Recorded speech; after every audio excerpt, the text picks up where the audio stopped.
បើសិនជាអូនទុំនេះឆាត់មកលេងបងបានអត់រាល់ថ្ងៃនាងបងនឿយហត់ខ្លាំងណាស់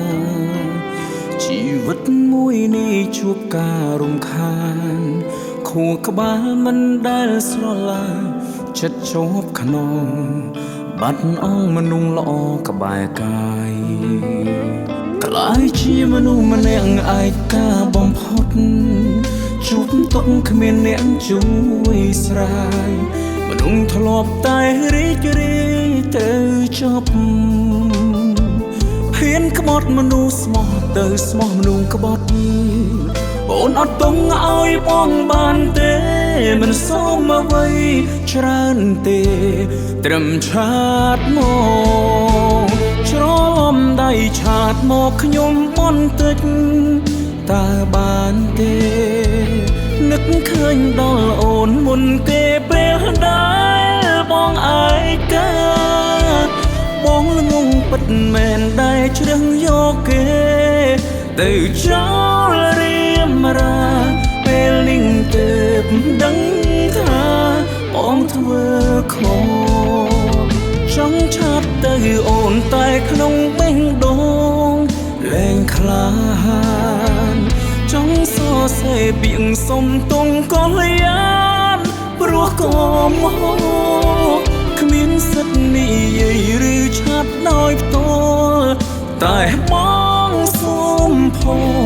add story សូមតោពីចំងាយ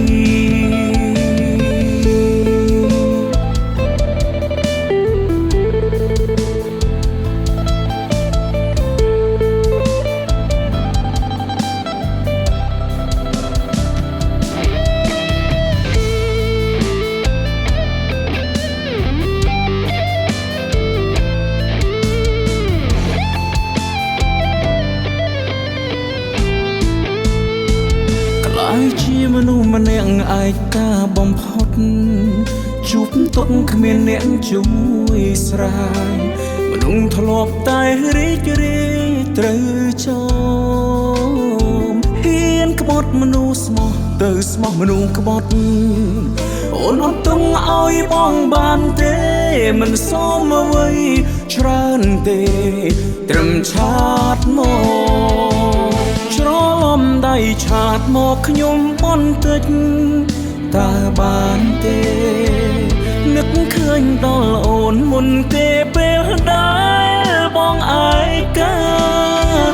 បងល្ងងពិតមែនដែលជ្រឹងយកគេទៅចោលរៀមរា